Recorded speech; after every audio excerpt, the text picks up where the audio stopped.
కార్యాలయంపై దాడిని ఖబర్దార్ తెలుగుదేశం గుండాలారా, ఖబర్దార్ ఖబర్దార్ తెలుగుదేశం గుండాలారా, కూటమి ప్రభుత్వం, కూటమి ప్రభుత్వం, కూటమి ప్రభుత్వం, కూటమి ప్రభుత్వం. అందరికీ నమస్కారం. ఏదైతే మొన్న హిందూపురంలో వైఎస్ఆర్ కాంగ్రెస్ పార్టీ కార్యాలయం మీద స్వయాన బాలకృష్ణ గారి నియోజకవర్గంలో ఏదైతే దాడి జరిగిందో దాన్ని పూర్తిగా ఖండిస్తున్నాం. దుర్మార్గంగా సుమారుగా 100 మంది పైబడి కార్యాలయానికి వచ్చి కార్యాలయాన్ని ధ్వంసం చేయడం, అక్కడున్న దేవతామూర్తుల విగ్రహాలు ధ్వంసం చేయడం, చాలామంది ప్రముఖుల యొక్క చిత్రపటాలను కూడా ధ్వంసం చేయడం, ఆఫీసులో ఫర్నిచర్ ధ్వంసం చేయడం ఇవన్నీ కూడా చూసాం. ఎంత దుర్మార్గంగా ఉందంటే కూటమి ప్రభుత్వ పరిపాలన ఎలా ఉందంటే, ఈరోజు ఒక పక్క అరెస్టులు, ఒక పక్క దొంగ కేసులు, ఒక పక్క దాడులు, ఒక పక్క హత్యలు, ఒక పక్క రౌడీజాలు. దుర్మార్గంగా ఈ కూటమి ప్రభుత్వం ఏర్పడి సుమారు 17-18 నెలలు అవుతున్నప్పటికీ కూడా ఈ యొక్క దహనకాండని కొనసాగిస్తూ ఎక్కడా ఈ రాష్ట్రంలో అభివృద్ధి లేదు, సంక్షేమం అమలు లేదు. కేవలం రౌడీయిజానికి బ్రాండ్ అంబాసిడర్గా ఆంధ్రప్రదేశ్ రాష్ట్రాన్ని తీర్చిదిద్దే విధంగా కూటమి నాయకులందరూ కూడా పనిచేస్తున్నారు.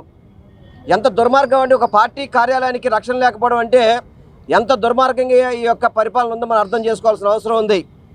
ఒక పక్కేమో తండ్రి ఏదో వైజాగ్ అంటాడు, కొడుకేమో ఇండస్ట్రీలు పెట్టుబడులు వచ్చాయంటారు. ఇవన్నీ కూడా మోసపూరిత వార్తలు.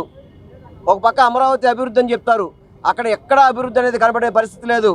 అందుకనే ప్రతిపక్ష పార్టీలను గొంతు నొక్కాలని చెప్పని ప్రతిపక్ష నాయకులందరి మీద దాడి చేసే విధంగా వినని పక్షంలో దొంగ కేసులు పెట్టి లోపల వేయించడం ఈ కూటమి ప్రభుత్వం చేస్తున్న దుర్మార్గ పరిపాలనకి రాష్ట్ర ప్రజలందరూ కూడా ఈరోజు అనే పరిస్థితి కనబడుతుంది. ఎందుకంటే ఎన్నికల ముందు అనేక హామీలు ఇచ్చారు. జగన్మోహన్ రెడ్డి గారి కంటే ఎక్కువ పథకాలు అమలు చేస్తాము, జగన్మోహన్ రెడ్డి గారి కంటే ఎక్కువ పథకాలు మీకు ఇస్తామని చెప్పి అవన్నీ పక్కన పెట్టి కేవలం రౌడీజం, దుర్మార్గం, గోండాయిజం అయితే ఈ పరిపాలన కొనసాగుతుంది. ఈ హిందూపురం పార్టీ కార్యాలయం మీద ఎవరైతే ధ్వంసం చేశారో వాళ్ళందరి మీద కూడా కఠిన చర్యలు తీసుకోవాలి కూటమి ప్రభుత్వం. లేని పక్షంలో ఏదైతే మొన్న బాలకృష్ణ ఏదైతే అసెంబ్లీలో తాగి మాట్లాడాడో అదేవిధంగా హిందూపురంలో కూడా పరిపాలన అదేవిధంగా జరుగుతుంది. అక్కడ కేవలం మద్యం షాపుల్ని, బెల్ట్ షాపుల్ని, అదేవిధంగా ఇతర వాటిని ప్రమోట్ చేస్తూ యువతనంతా కూడా తప్పుదోవ పట్టే విధంగా ఈ కూటమి ప్రభుత్వం పనిచేస్తుందని చెప్పి తెలియపరచుకుంటూ హిందూపురంలో జరిగిన ఘటనని వైఎస్ఆర్ కాంగ్రెస్ పార్టీ తరఫున ఎన్టీఆర్ జిల్లా తరఫున మేము పూర్తిగా ఖండిస్తున్నాం. నమస్కారం. ఏదైతే హిందూపూర్ నియోజకవర్గంలో కూటమి ప్రభుత్వంలో ఉన్న నాయకులు, వాళ్ళ కార్యకర్తలు వైఎస్ఆర్ కాంగ్రెస్ పార్టీ ఒక కార్యాలయాన్ని ధ్వంసం చేసి ఫర్నిచర్ అంతా గారు పగలగొట్టి ఒక రౌడీయిజంగా, ఒక గూండాయిజంగా, చివరికి స్వర్గీయ వైఎస్ రాజశేఖర రెడ్డి గారు ఒక విగ్రహం గారు పగలగొట్టిన గూండాలు, రౌడీలు ఈరోజు కూటమి ప్రభుత్వంలో హిందూపూర్ నియోజకవర్గంలో దౌర్జన్యాలు చేస్తాం జరిగింది. దాన్ని ఈరోజు వైఎస్ఆర్ కాంగ్రెస్ పార్టీ ఎన్టీఆర్ జిల్లా తరపున మేమందరం గారు తీవ్రంగా ఖండించి అంబేద్కర్ గారికి వినతి పత్రం ఇచ్చి ఈ రాష్ట్రంలో రాజ్యాంగ నిర్మాత అయిన అంబేద్కర్ గారు ఒక రాజ్యాంగం ఈ రాష్ట్రంలో నడవట్లేదు. కేవలం కూటమి ప్రభుత్వంలో ఉన్న నారా లోకేష్ గారు ఒక రెడ్ బుక్ రాజ్యాంగం ఈ రాష్ట్రంలో నడుస్తుంది. మీ ద్వారా మీరు ఏదైతే ఆశయాలకు అనుగుణంగా ఉన్నారో మీ ద్వారా మీ ఆశయాలు చూసైనా వాళ్ళకి బుద్ధి రావాలి అని చెప్పని ఈరోజు అంబేద్కర్ గారు ఒక విగ్రహానికి వినతి పత్రం ఇచ్చాం. ఇందాకే పెద్దలు మాట్లాడిన విధంగా ఈ రాష్ట్రంలో అభివృద్ధి లేదు, సంక్షేమం లేదు, దొంగ కేసులు, అక్రమ కేసులు, దౌర్జన్యాలు, దారులు ఈ రాష్ట్రంలో జరుగుతుంది.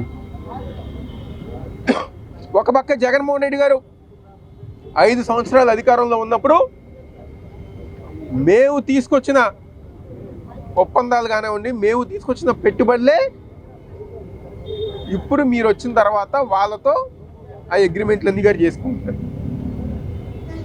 ఆ ఘనత అంతా గారు జగన్మోహన్ రెడ్డి గారికి దక్కుతుంది.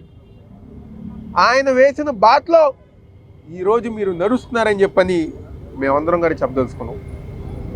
మీరు ఎప్పటికైనా బుద్ధి తెచ్చుకొని ప్రజానికం ఏ నమ్మకంతో అయితే మీకు ఓటేశారో దానికి అనుగుణంగా పనిచేయండి.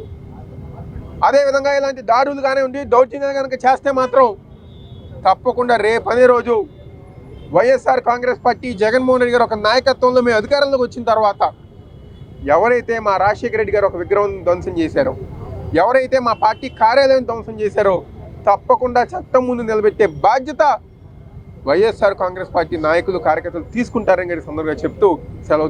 2-3 రోజుల క్రితం హిందూపురంలో జరిగినటువంటి దౌర్జన్యం, రౌడీయిజం, ఆ ప్రాంతంలో ఉన్నటువంటి వైఎస్ఆర్ కాంగ్రెస్ పార్టీ ఆఫీసుని తెలుగుదేశానికి సంబంధించి బాలకృష్ణ అనుచరులు, తెలుగుదేశం కార్యకర్తలు హిందూపురం పార్టీ ఆఫీస్ మీద దౌర్జన్యం చేసి, రౌడీజం చేసి, ఆఫీసుని ధ్వంసం చేసి, ఆఫీసుని పగలగొట్టి అక్కడ ఉన్నటువంటి దేవతామూర్తులు, దేవుళ్ళ యొక్క ఫోటోలను ధ్వంసం చేశారు.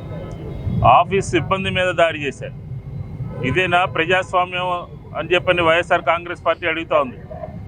ఆంధ్రప్రదేశ్లో నడుస్తుంది గూండా రాజ్యం నడుస్తుంది. ఆంధ్రప్రదేశే కాదు, మొత్తం రాయలసీమే కాదు, ఆంధ్రప్రదేశ్ అంతా కూడా ఇదే పరిస్థితి కొనసాగుతూ ఉంది.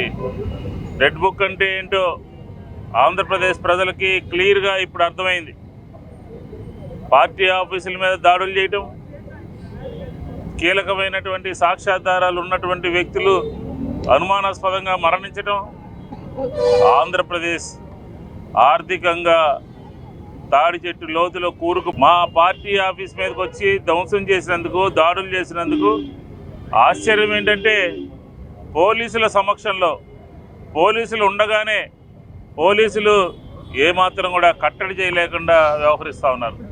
ఎందుకు ఈ రకంగా ఆంధ్రప్రదేశ్లో పోలీసు వ్యవస్థ దిగజారిపోయిందో చెప్పాలి. శాంతి భద్రతల్ని కాపాడాల్సినటువంటి యంత్రాంగం రౌడీలకి, దౌర్జన్యకారులకి, దాడులు చేసేటటువంటి వారికి ప్రత్యక్ష సాక్షులుగా మారిపోయింది అని అంటే ప్రజాస్వామ్యం ఆంధ్రప్రదేశ్లో ఉన్నదా అని చెప్పని అడుగుతా ఉన్నాం. ప్రజాస్వామ్య పరిపాలన అంటే ఇదేనా అని అడుగుతా ఉన్నాం. ఇదేనా మంచి ప్రభుత్వం అని అడుగుతా ఉన్నాం. అంబేద్కర్ గారి రాజ్యాంగం ఆంధ్రప్రదేశ్లో అమలు జరుగుతుందా అని చెప్పని అడుగుతా ఉన్నాం.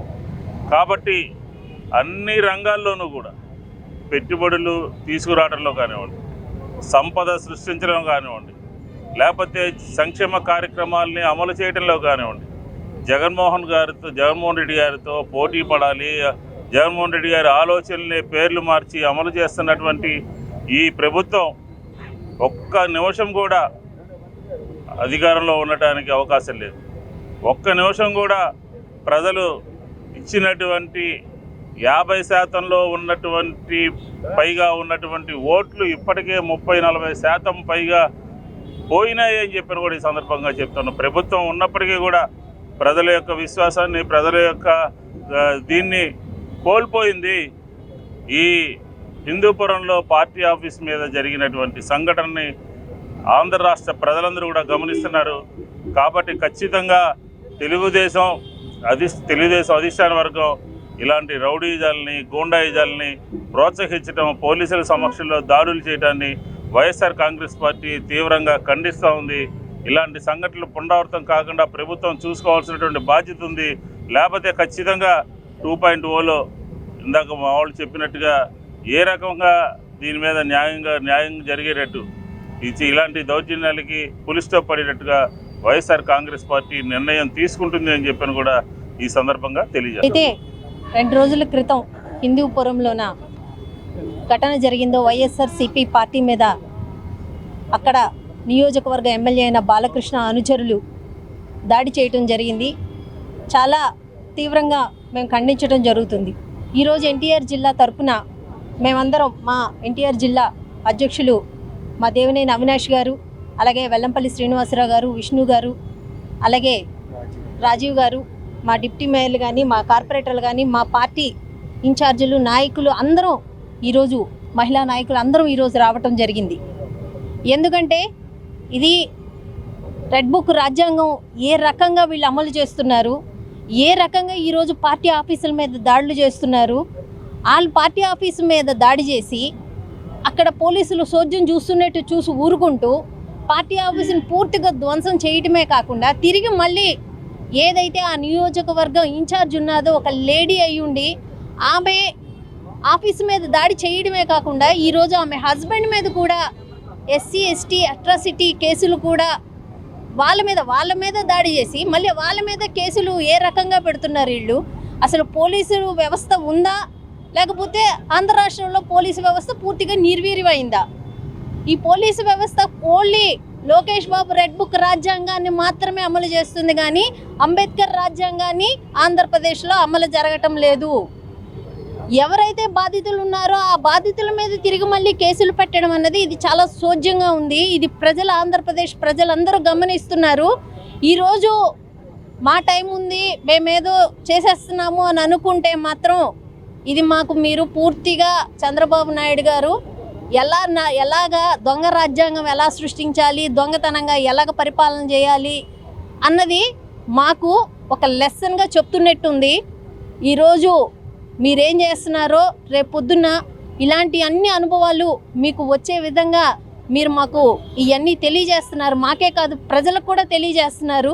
ఒక సీఎం అయి ఉండి ఇలాంటి ఒక దొంగ కార్యక్రమాలకి, ఇలాంటి ఒక దోపిడీ కార్యక్రమాలకి మీరు ప్రోత్సహిస్తున్నారు అని అంటే ప్రజలకేం తెలియజేస్తున్నారు, మీ కార్యకర్తలకు ఏం తెలియజేస్తున్నారు అన్నది ఒకసారి చంద్రబాబు నాయుడు గారు గుర్తెరగాలి.